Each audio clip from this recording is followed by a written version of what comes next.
아십니까? 이 세상에는 악한 자와 선한 자 이렇게 둘로 나뉘어져 있다고 성경에서 말씀하고 있습니다. 성경에서 말씀하고 있는 선한 자와 악한 자의 기준은 어떤 것일까요? 자, 하나님을 모르거나 하나님을 믿지 않는 사람, 하나님을 알면서도 하나님의 법대로 살지 않는 사람을 성경에서는 악한 자라고 말씀을 하고 있는 것입니다. 이 세상에는 선한 사람보다 악한 사람이 더 많다고 우리들이 말을 하고 있습니다. 이처럼 하나님과 사람에게 악하게 되는 것은 우리의 생사복을 주관하시는 하나님의 존재를 모르거나 하나님의 존재를 인정하지 않거나 하는 데서 그 원인을 찾아볼 수가 있는 것입니다. 그보다 더 중요한 원인은 우리가 심은 대로 거둔다는 법칙을 모르기 때문이고 행한 대로 심판을 받는다는 사실을 모르기 때문에 사람들이 자기 주장대로 자기 소견대로 살아가고 있는 것이 이 세상의 우리들의 삶이 아닌가 싶습니다. 모든 사람을 공포에 떨게 했던 이스라엘을 대적했던 골리앗이라는 블레셋의 장수가 있었지 않습니까? 다 떨고 있었지만 다윗이 하나님을 의지하고 물맷돌 몇 개를 들고 그 앞에 나가면서 물맷돌을 쏜 것이 정통으로 맞음으로 미간을 맞춤으로 인해서 골리앗이 쓰러지고 말았습니다. 그 다윗이 시편 7편에서 이렇게 하나님께 고백을 하고 있습니다. 여호와께서 만민에게 심판을 행하시오니 여호와여 나와 내게 있는 성실함을 따라 나를 판단하소서. 악인의 악을 끊고 의인을 세우소서. 의로우신 하나님이 사람의 심장을 감찰하시나이다. 하나님이 우리의 심장을 감찰한다고 다윗은 고백하고 있는 것입니다. 나의 방패는 마음이 정직한 자를 구원하시는 하나님께 있도다. 하나님은 의로우신 재판장이시며 매일 분노하시는 하나님이시로다.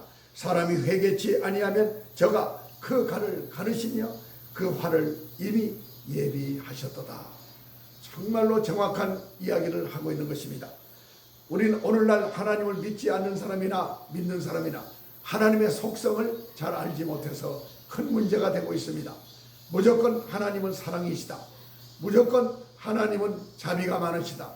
이렇게만 볼 것이 아니라 그 반면에 하나님은 우리가 두려워할 존재이시다. 이것까지 알아야 되는 것입니다. 왜 두려워하느냐? 재판장이시기 때문에 그렇습니다. 선과 악을 판단하시고 우리의 행한 것을 갚아주시는 하나님이시기 때문에 우리가 하나님을 경외하며 두려워할 줄 알아야 되는 것입니다. 인간들의 사악한 죄로 인하여 매일처럼 분노하시는 의로운 재판장 되시는 하나님께서 악인의 악을 끊고 의인을 세워달라고 간청하면서 사람이 회개치 아니함으로 인하여 칼을 가르시고 활을 예비하신 하나님이시다라고 하나님을 정확하게 말씀해주고 있는 것입니다. 또 다윗이 시편 9편에서 여호와여 주의 이름을 아는 자는 주를 의지하오리니 이는 주를 찾는 자를 버리지 아니함이시니이다. 너희는 시온에 거하신 여호와를 찬송하며 그 행사를 백성 중에 선포할지어다. 피 흘림을 신문하시는 이가 저희를 기억하시며 가난한 자의 부르짖음을 잊지 아니하시는도다. 이렇게 다윗이 또한 고백하고 있습니다. 사람들이 자기는 선하고 저 사람은 악한 사람이라는 생각을 하면서 자기 위로를 삼고 살아가는 것을 봅니다.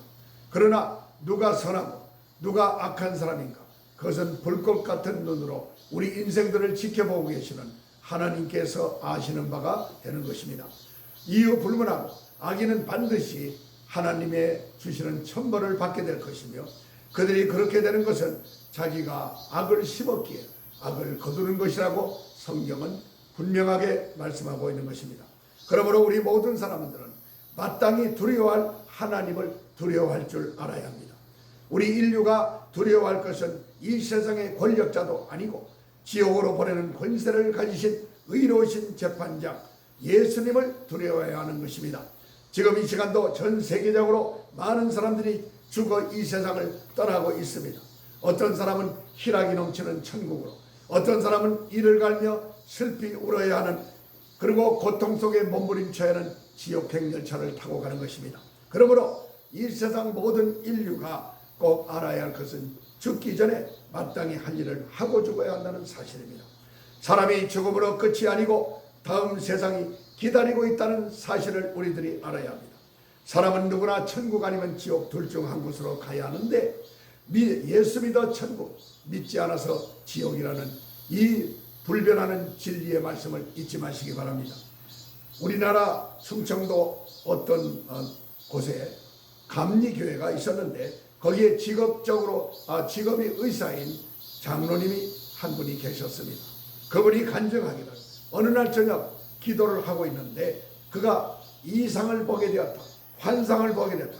그가 환상 중에 보게 된 장면은 천사의 인도를 따라 천국에 가고 있었고 얼마쯤 가고 있었더니 두 갈래 길이 나오는데 한쪽 길은 넓은 문이고 넓은 길로 가는 길이고 한쪽 길은 좁고 험하고 협착한 길이었다고 했습니다. 자, 그가 멀쩡해 어느 길이 천국 가는 길이고 어느 길이 지옥 가는 길이를 단박에 알 수가 있었다고 합니다. 그래서 지옥 가는 사람의 보따리에서 끌러서 보따리를 펼쳐보니까 그 안에 돈이 한 보따리 쏟아져 나오더라고 했습니다. 자, 그래서 그 장로님이 그 환상 중에 깨닫게 된 것은 무엇이냐? 사람들이 누구나 돈을 좋아하고 죽을 때까지도 돈을 놓지 못하고 떠나는구나. 그래서 그런 사람이 지옥에 가는구나 하는 것을 그분이 간증하는 것을 들어봤습니다. 또 어떤 구원받은 군인의 이야기가 있습니다. 그것은 시베리아 같이 아주 춥고 얼음이 꽁꽁 어는 그런 나라의 이야기입니다. 그 공산 독재 국가에서 예수 믿는 사람을 잡아다가 얼음 구덩이에 한 사람씩 집어넣고 이제 얼어서 죽게 만드는 아주 그렇게 고약한 극형에 처하는 일들이 있었는데, 자, 거기서 죽으면 순교인데 끝까지 견디는 사람이 있었고 그 중에 한 사람이 도저히 견디지 못하고 예수를 부인하고 얼음 구덩이에서 나왔다고 했습니다. 그런데 그 사람들을 감독하고 있던 병사 한 사람이 하늘을 쳐다보고 있을 때 천사들이 이제 얼음 구덩이에서 순교할 하나님의 사람들에게 상을 주기 위해서 순교자의 면류관 상을 가지고 내려오고 있었는데 얼음 구덩이에서 나는 도저히 안 되겠다고 뛰쳐나온 그 사람의 줄 상은 천사가 도로 가지고 올라가는 것을 보게 되었다는 것입니다. 그 순간 그 병사는 하나님을 믿지 않았지만 천사의 찬란한 그 모습을 보고 그리고 순교자에게 줄 상을 보고 그는 깜짝 놀라서 내가 저 구덩이에 들어가서 순교하겠다 하고 그 예수를 버리고 떠난 그 구덩이에 그 병사가 들어가서 순교를 하여 그도 마침내 순교자의 반열에 들어갔다는 간증도 들어봤습니다. 그가 버린 예수를 내가 믿겠다. 이거 얼마나 중요한 것입니까? 자, 사랑하는 여러분, 복 중에 큰 복이 무엇입니까? 건강의 복입니까? 믿음의 복입니까? 다 복입니다. 그러나 가장 큰 복은 어떤 복이겠습니까? 그것은 순교자의 복입니다. 순교자는 예수님도 함부로 뭐라고 못한다 그랬습니다. 왜? 예수님은 우리를 위하여 생명을 바치셨고 우리는 예수님을 위하여 순교자를 바친 자가 순교자이기 때문에 예수님이 가장 사랑하고 천국에서 가장 귀한 존재가 된다는 것 우리들이 잊지 말아야겠습니다. 불교 쪽에서 유명 강사로 요즘도 활동을 많이 하고 있는 어떤 승려가 있습니다. 얼마 전 이분이 올려놓은 동영상을 보다 깜짝 놀란 일이 있습니다. 거기서 무엇을 보았느냐? 즉석에서 질문하고 즉석에서 답을 하는 형식으로 진행을 하고 있었는데 한 여자분이 이렇게 질문을 했습니다. 사람이 죽으면 어떻게 되는 것입니까? 사람에게 혼이 있다는 데 있습니까? 그러면 혼이 있다면 사람이 죽은 다음에 세상에 떠다니고 있는 건가요? 이렇게 질문을 했습니다. 자, 기독교에서 말하는 천국과 지옥 불교에서 말하는 극락은 실제로 있는 것입니까? 라고 이분이 질문을 했습니다. 유명한 성녀이기 때문에 아마 시원한 답을 들을 줄 알고 질문을 한 것 같았습니다. 그분의 질문은 매끄럽지 못하고 정말로 많이 배우지 못하고 뭐 어떻게 보면 조금 교양도 떨어지는 것 같았지만 그분은 분명히 천국과 지옥에 알고 싶었고, 또 그분이 알고 싶으면 죽음 이후에 나에게 혼이 있다면 그 영과 혼은 어디로 가는 것인가, 이것을 알고 싶었는데 대답은 간단했습니다. 그렇게 질문하는 자기는 어떻게 생각하십니까? 라고 답을 하는 것이었습니다. 그랬더니 그분 얘기가, 제가 몰라서 물어보지 않습니까? 그러니까 천국이 지옥이 있다고 생각하면 있는 것이고, 또 내 안에 혼이 있다고 생각하면 있는 것이 아니겠느냐. 사람은 자기가 생각하기 나름이다. 이것이 그렇게 유명하다는, 돌을 닦았다는 승려가 하는 대답이었습니다. 여러분, 사람들은 살아가면서 선생님을 잘 만나야 되고, 부모님을 잘 만나야 되고, 지도자를 잘 만나야 되고, 신앙을 가지려면은 내가 어느 쪽에 신앙을 가져야 될까, 그 선택 잘해야 될 줄로 믿습니다. 천국과 지옥, 우리에게 영과 혼과 몸이 있다는 사실을 사실대로 말하지 못하는 이유는 성경을 모르기 때문에 그렇게 되는 것입니다. 성경 안에는 그 여자분이 질문했던 그 답이 다 들어가 있는데 엉뚱한 곳에 가서 질문하니까 알아듣지를 못하는 것입니다. 그런가 하면 우리나라의 최고의 재벌 이병철 씨, 삼성그룹의 초대 회장 이병철 씨가 참 유감스럽게도 폐암으로 2년간을 앓다가 떠나신 분 아니겠습니까? 그분이 세상을 떠나기 전에 그분이 신앙에 대한 관심이 많았던 것 같습니다. 그분이 떠나기 전에 이렇게 질문을 했습니다. 25가지 질문서를 다 말할 수는 없고, 제가 기억하는 바로는 하나님의 존재는 분명히 있는 것인가, 또 그가 궁금한 것은 나 같은 부자도 천국에 갈 수 있는 것인가, 그리고 그리스도인들이 믿는다고 하는 성경책은 정말로 믿을 수 있는 책인가, 그 안에 기록된 말씀을 믿어도 되는 것인가, 이런 등등 해서 25가지의 질문서를 천주교 쪽에 있는 어떤 신부에게 보냈습니다. 그래서 그 신부는 또 자기가 답을 하기 어려워서 또 천주교에서 유명하다는 또 어떤 분에게 보냈습니다. 이렇게 두세 사람을 거치는 동안에 세월이 흘러서 이병철 씨는 끝내 자기가 궁금했던 25가지의 그 영적인 문제에 대해서 해답을 얻지 못한 채 그는 아무것도 제대로 믿지 못하고 죽어서 저 세상으로 갔는데, 그가 어디로 갔을까 하는 것은 저는 압니다마는 여러분도 상상해 보시기 바랍니다. 그렇습니다. 우리는 줄을 잘 서야 되는 것입니다. 자, 성경 시편 14편에서 어리석은 자는 그 마음에 이르기를 하나님이 없다 하도다. 저희는 부패하고 소행이 가증하여 선을 행하는 자가 없도다. 여호와께서 하늘에서 인생을 굽어 살피사 지각이 있어 하나님을 찾는 자가 있는가 보려 하신즉 다 치우쳤으며 함께 더러운 자가 되고 선을 행하는 자가 없으니 하나도 없도다 라고 분명하게 말씀하고 있습니다. 사실 어떤 여자분이 법륜이라는 승려에게 질문한 내용과 이병철 회장이 질문한 답은 성경 66권 안에 다 들어가 있는 것입니다. 주일학교 학생들도 다 아는 사실입니다.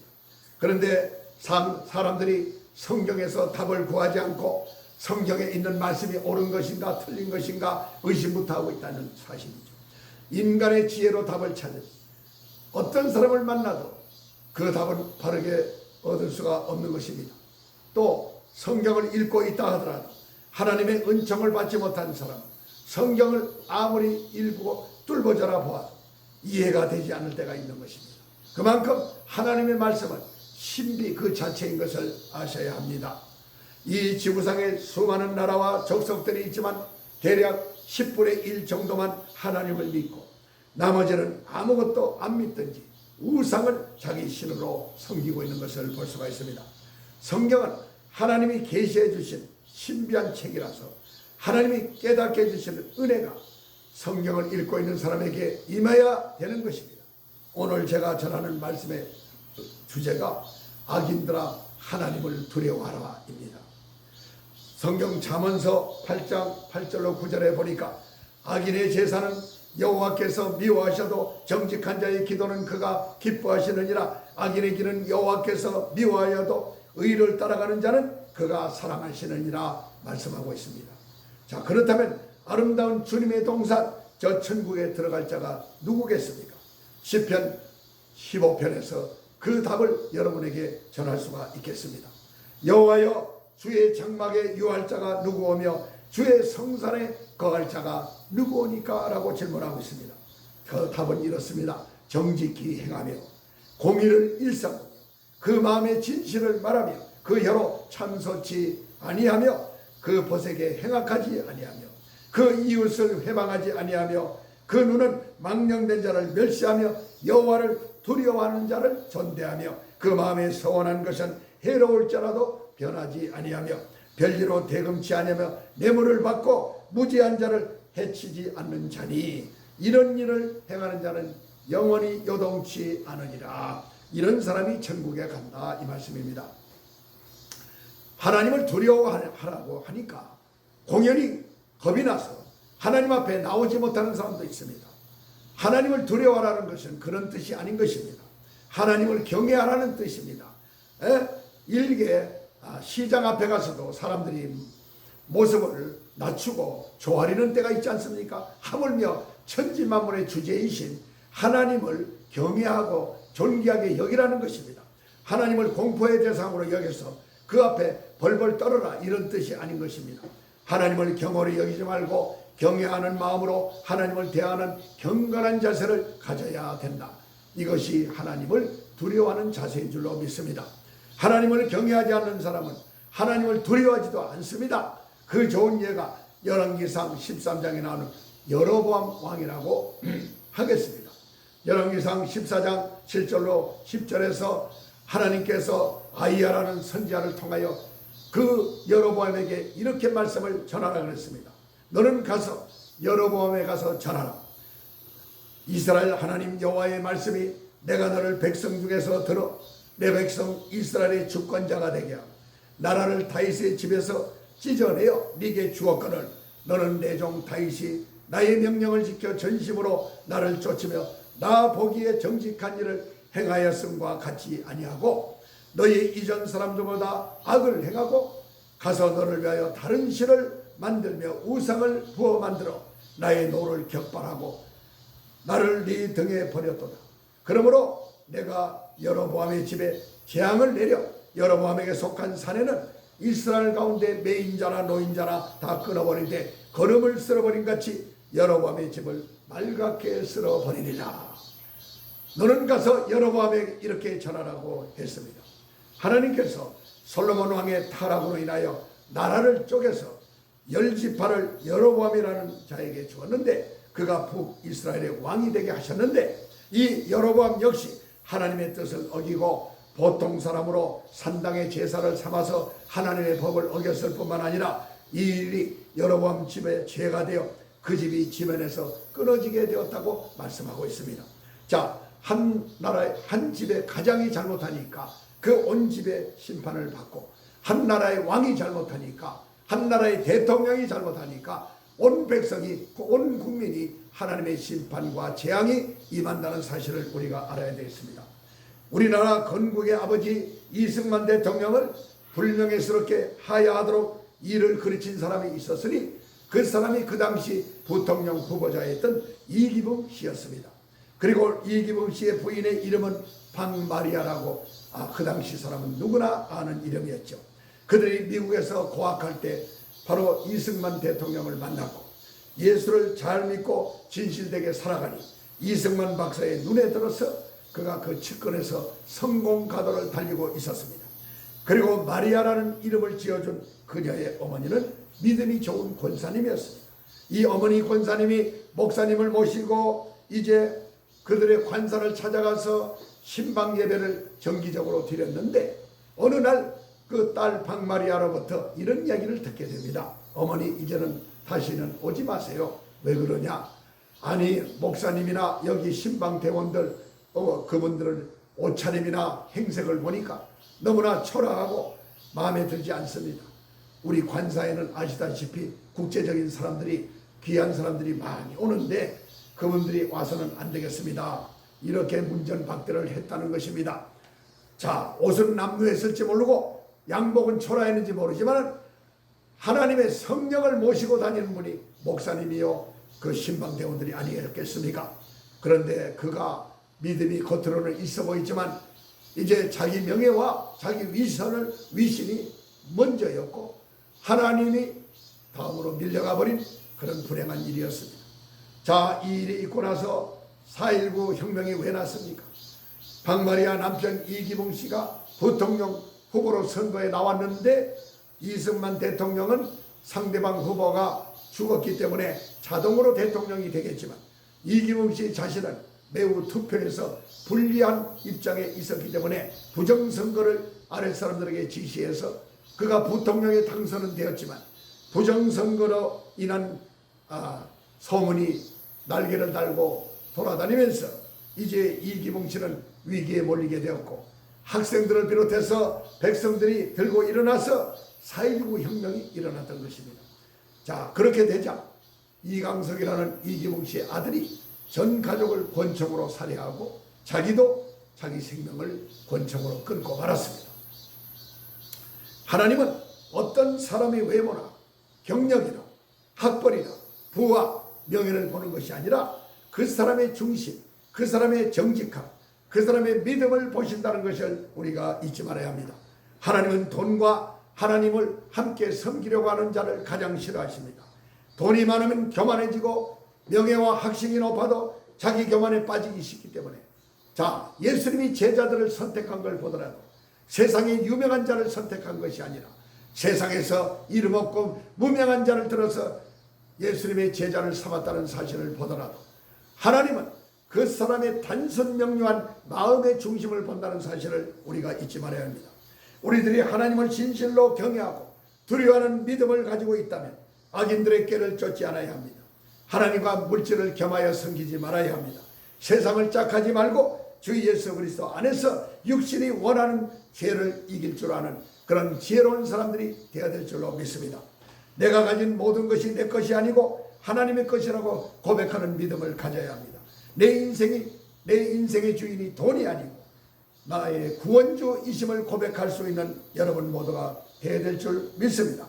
요한복음 14장 21절에서 나의 계명을 가지고 지키는 자라야 나를 사랑하는 자니 나를 사랑하는 자는 내 아버지께 사랑을 받을 것이요 나도 그를 사랑하여 그에게 나를 나타내리라. 우리 주 예수님께서 이와 같이 확실하게 말씀하여 주셨습니다. 여러분 모두를 사랑합니다. 오늘 받은 말씀을 여러분 마음속에 꼭 붙잡고 믿음의 승리하는 인생의 승리하는 여러분 모두가 되시기를 예수님의 이름으로 축원합니다. 할렐루야. 아멘.